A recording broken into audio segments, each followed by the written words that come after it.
स्वागत है आपका माइंड मेकर्स पर। मैं हूं धीरज कुमार और आज बात करेंगे चीन के शियाओकांग के विलेज प्रोग्राम को लेकर। चीन का लक्ष्य शियाओकांग सोसाइटी बनाने का है, जिसके तहत ये अपनी सीमा क्षेत्र का विस्तार करने की मंशा रखता है। आपको बता दें, शियाओकांग को अंग्रेजी में मॉडरेटली प्रॉस्पेरस कहा जाता है, यानी सामान्य रूप से समृद्ध समाज।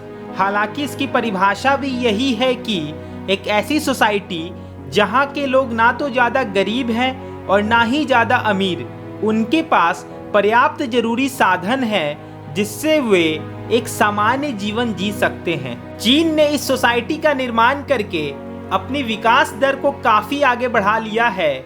चीन के शियाओकांग सोसाइटी की कार्य समाप्ति दर वर्ष 2000 में 59.6% थी, जबकि वर्ष 2010 में ये बढ़कर 80.1% हो चुकी थी। अब सबसे बड़ा सवाल ये है कि चीन शियाओकांग सोसाइटी का निर्माण आखिर क्यों करवाना चाहता है।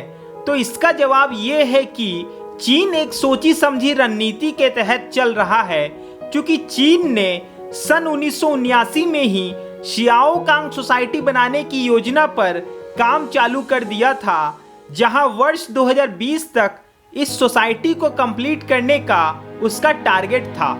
इन 40 सालों में चीन लगातार अपने लक्ष्य की ओर बढ़ता गया और आज आलम यह है कि इस सोसाइटी के विस्तार को लेकर भारत और भूटान में भी घुसपैठ करके चीन अपने गांव का निर्माण कर रहा है। भारत और चीन आपस में 3488 किलोमीटर का सीमा क्षेत्र साझा करता है, जिनमें शामिल है जम्मू कश्मीर, हिमाचल प्रदेश, उत्तराखंड, सिक्किम और अरुणाचल प्रदेश।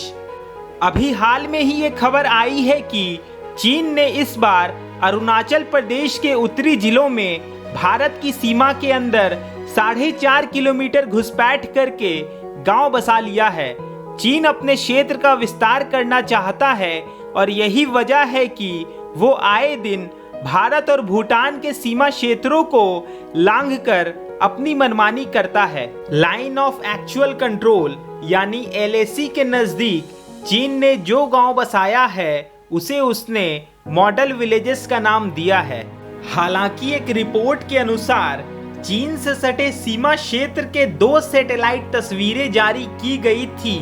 पहली तस्वीर अगस्त 2019 की थी, जिसमें गांव नजर नहीं आ रहा था, जबकि दूसरी तस्वीर नवंबर 2020 की है, जिसमें पूरा गांव बसा नजर आता है, जिसमें सैकड़ों घर मौजूद हैं।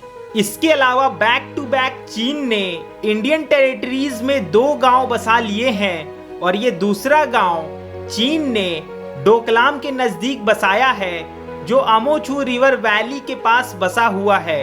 हालांकि ये गांव डोकलाम पठार से 9 किलोमीटर पूर्व है, जहां वर्ष 2017 में भारत और चीन के सैनिक बलों की भिड़ंत हुई थी। आपको बता दें कि इस गांव के घरों के बाहर बहुत सारे कार पार्क किए गए थे।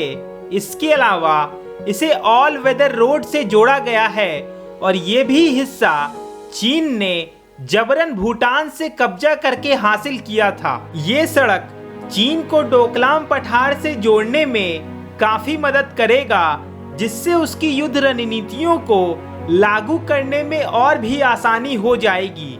इसके अलावा चीन ने दक्षिण के तरफ तीसरे गांव का निर्माण करना चालू कर दिया है। इन सभी मामलों के बीच भारत ने चीन के डोकलाम ट्राई जंक्शन के नजदीक बनने वाले सड़क को लेकर कड़ी निंदा की है। भारत और चीन अक्सर क्षेत्र विवाद को लेकर सुर्खियों में बने रहते हैं, फिर चाहे वो मामला लद्दाख को लेकर हो या अरुणाचल प्रदेश को लेकर। इस वीडियो पर आपकी क्या राय है, आप हमें कमेंट बॉक्स में बता सकते हैं। साथ ही इस चैनल को जरूर सब्सक्राइब करें।